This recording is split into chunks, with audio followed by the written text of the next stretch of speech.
Hey everyone, welcome to our series of creative entrepreneur interviews. I'm your host, Beth Barani, with co-hosting with Gala Russ, and we'll introduce our guest, Meg, in a second.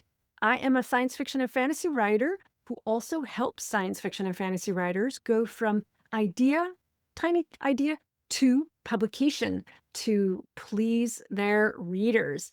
And I help them create flourishing author careers. And now I am helping other creative writers who want to serve other creatives and build a profitable, sustainable business to share their expertise and help others and to do it with confidence while making a living doing what they love.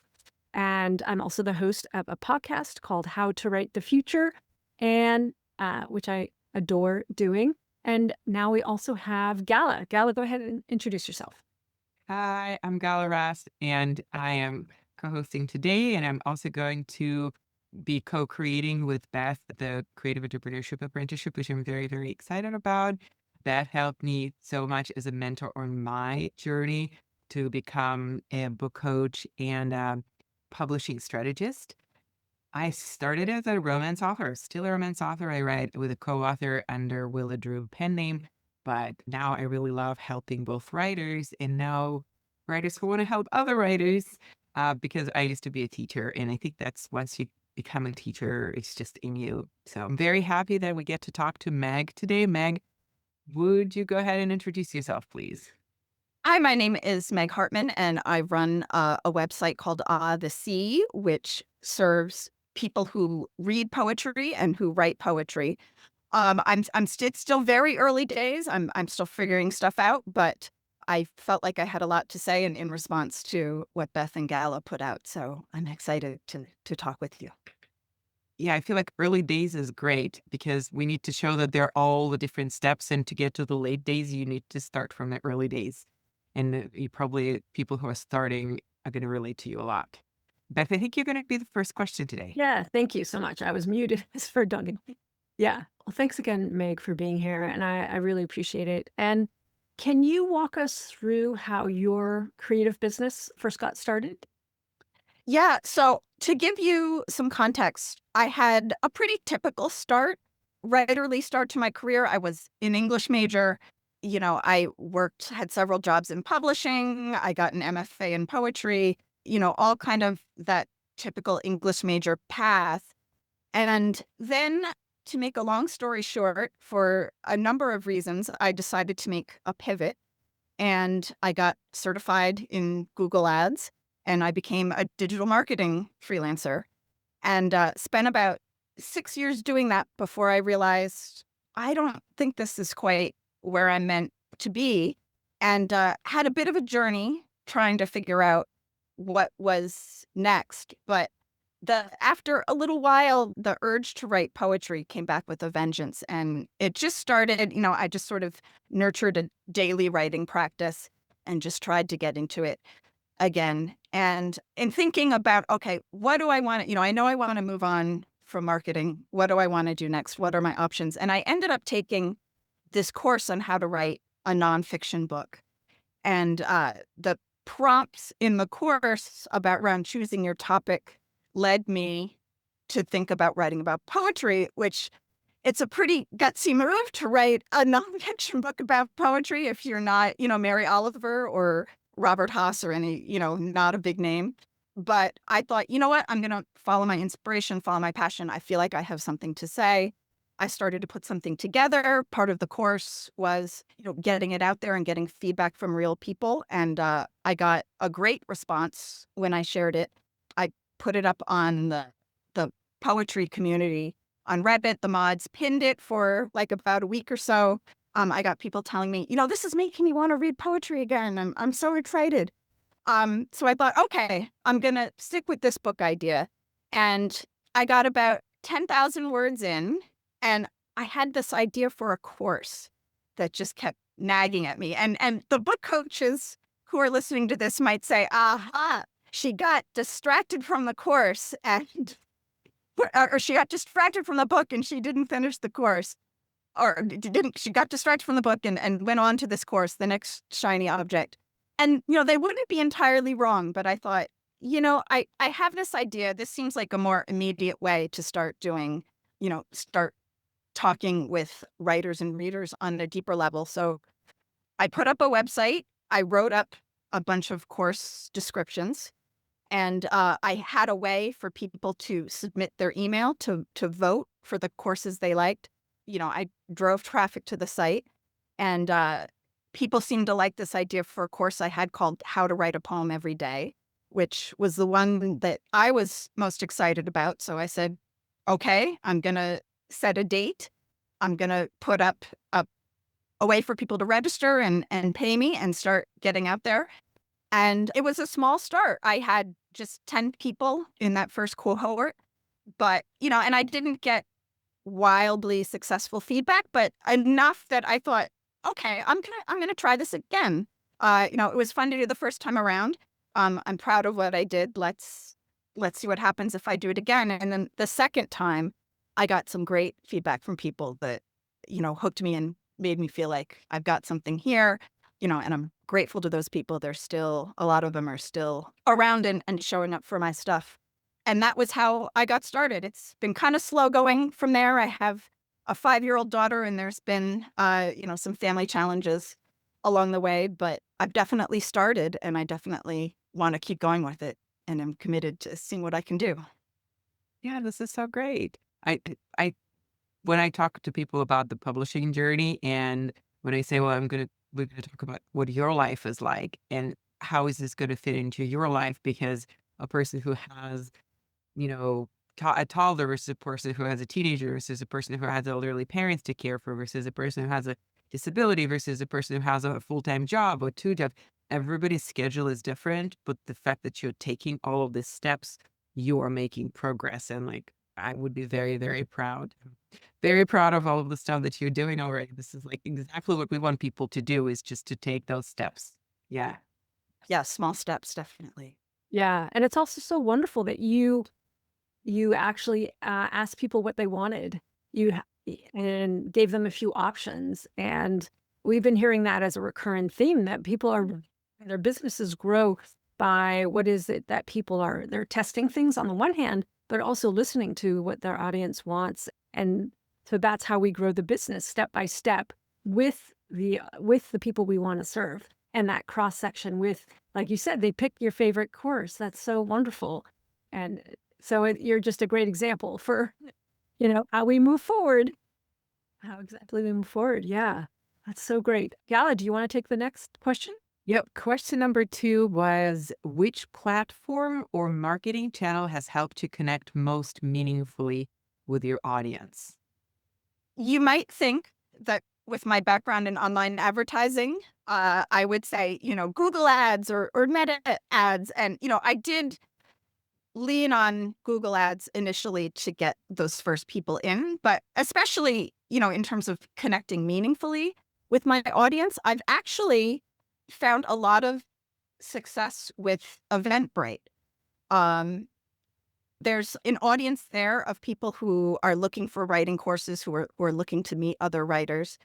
And this year, I've started a free bi-weekly writing group. It's offered 2 times a week, every other week. And it's just 40 minutes. And the idea is you bring whatever writing project you have. I have a poem for them, and I usually create a simple prompt from the poem, but you can work on whatever you want. And then we come together for 10 minutes at the end, just to share. Or if you don't want to read your writing, you can talk about how it went for you. Or sometimes we just go into writerly chit chat. And it's been a great way to get to know people in my audience face to face and to connect with them.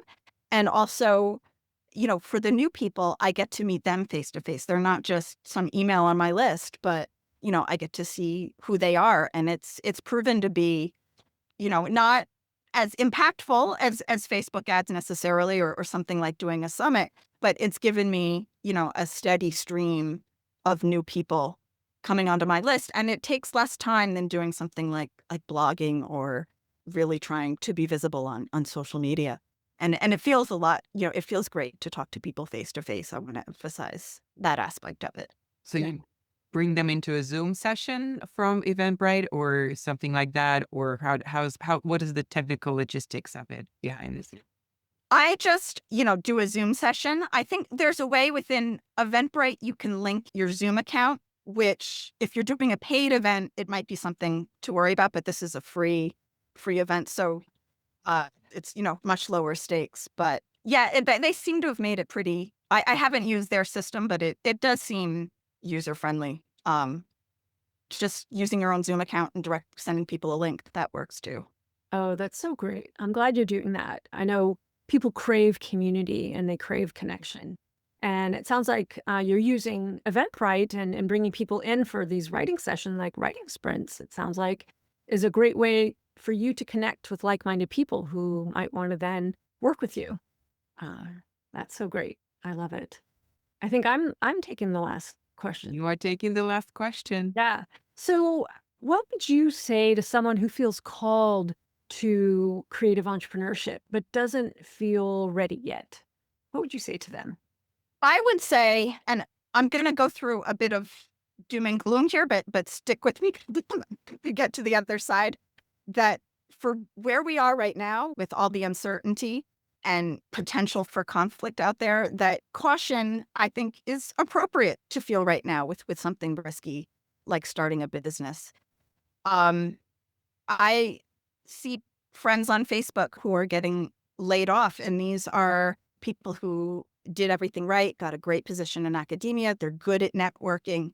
They've had luck on their side, and, they've invested years into their relationships, and, programs are being closed. Just last week, the Iowa Summer Writing Festival announced that they were going to have to shut down. Yeah, so it's a big loss. There's, people advocating to find some way to save it, but for the people working in the jobs that keep that running, who are writers themselves, it becomes a very uncertain situation for them.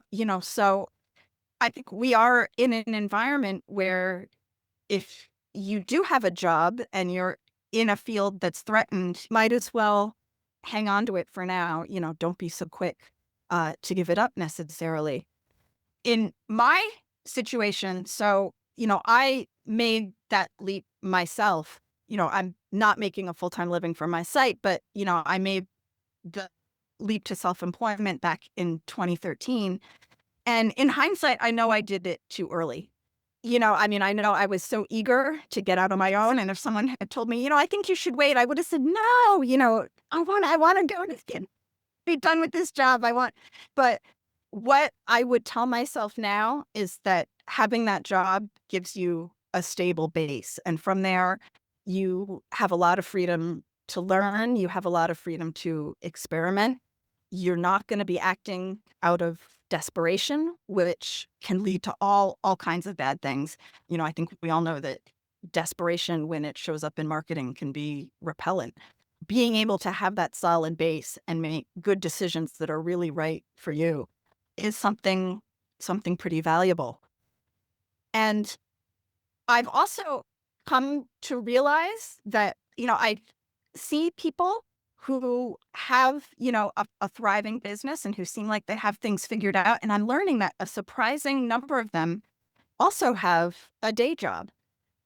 And we sometimes think in entrepreneurial circles, we think of job as a dirty word. It can really be a strength, and it can be something that leads to your future success. That's great. I really like your note of caution, but also it isn't necessarily something that you have to dive into headlong. I mean, I did, but it was almost like a physical imperative. I had to stop serving someone else's vision and I had to go and serve my own. It was very physically abrupt for me. I gave them 6 months notice, but it was the switch inside of me that said, nope, no longer serving someone else's vision. It was so powerful. And I'm the kind of person who has to listen to those urges or start dying inside. But honestly, I wouldn't have done it if I hadn't been married to a man who's got a day job, and he still has a day job, and he doesn't want to be an entrepreneur. I mean, he does entrepreneurial things, but he's because he's also an author. But he's like, nope, I'm keeping the day job. And that has been his entire career has been a high school teacher, and he loves it. And I'm grateful because I couldn't have done what I did, jump off on my own 19 years ago without that. If I was still single, right, I'm married, I'd probably still have a day job and probably a full-time job and work on the side, doing my creative work. So I really like that you say that because, it's something to consider. And I even know people who've told me like, "Oh, your program looks great, but I have a day job." I'm like, "That's okay. You can build your foundation while you have your day job.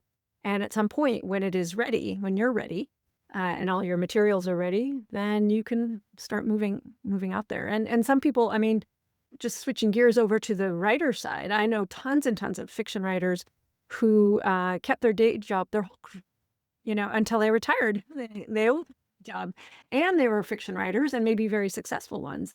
And it's important to know your own threshold for risk. And so I'm really glad that you brought that up. I also think that you can build a lot of discipline. If you say, okay, I have to work during the week, I only have the weekend, so that gives me 14 hours. You can still get things done, and it forces you to think creatively. Well, I only have these 14 hours, what can I outsource? What can I automate? Where can, with the little time I have, where can I make the most impact? And building, that discipline and those systems can really help you later on. I wish I had done more of that work and set up some of those foundations for myself. So, in a way, I'm a little jealous of someone who's in the position where I was, back in 2013. And, you've got a very stable base from which to work and build on. Yeah. I always say to myself when I make a big mess up, I've spent money where I shouldn't or whatever, I'm like, life's expensive. And no way around it. Life's expensive. We make mistakes that cost us real time and money, and we learn from them. That's the school of hard knocks, which is the school I'm in. Yeah.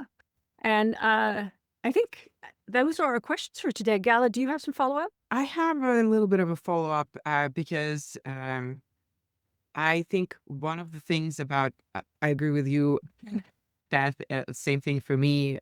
I have a partner who has a full-time job, and I think in the US especially, health insurance is a huge consideration because as soon as you become, both of you are mm, not corporate and don't have a day job, then it's a lot of money. It's a lot of money that you have to take straight out of your budget for just health insurance, especially if you have kids and all that kind of stuff.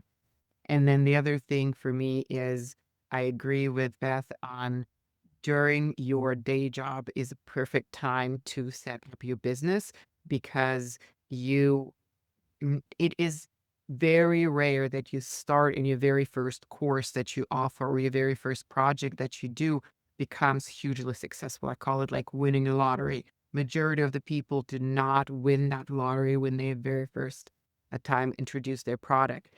But you need to also introduce one product, then introduce another product, and then build up. And then I was talking to Beth earlier today. I do not remember if it was Lawrence Yu, it was the website, or somebody else, but they talk about, I can't quite do the graph well, but it's basically like you have a day job and you are spending your money, and then you start here and you start building your creative entrepreneurship. And then you, at some point, can earn more with your creative entrepreneurship than your day job. And that's the time where you can switch, but it doesn't mean, and also like as a person with neurospacing brain, you talked about the shiny ideas in the very first answer, Meg, is like, oh, I was doing this and then I switched to that. And a lot of times when people get fed up with their jobs, they say, okay, I'm just going to quit right now and I'm going to do this creative entrepreneurship and that's going to be great. But they forget that creative entrepreneurship is a step-by-step building blocks thing that you're gonna have to make, and it's not just like instantly appears. So it's great to be able to do both and grow your audience and be fully prepared. So I'm basically agreeing with both of you. That's so good. And don't you need to start, but it doesn't need to mean that you need to drop everything else to start. You can start, keep your day job. Yeah. I think that's You know, that's at the amazing. start especially. Yeah. Yeah, small starts are valuable. I think it's just that you're doing something and that you're trying something and You're you'll proving learn. the consistency to yourself. I think one of the things you said, if you're doing it every weekend or every night or every whatever, you're proving yourself that it's not a, what is it, flash in a pan? It's not like a very momentary obsession that you're going to give up.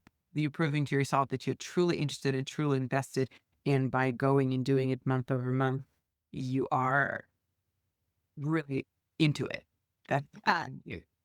and that you really like the particular thing that you're trying. You could think, well, I want to be an editor. Maybe you have a background in that. But then as you start doing it on your own, you realize maybe that's not quite for you. Maybe you want to be a book coach. Maybe, you realize you have some marketing skills and you want to work with authors that way.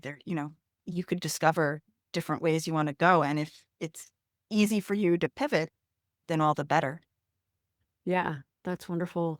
I love that. Well, thank you so much, Meg, for joining us for this interview series. I really appreciate it.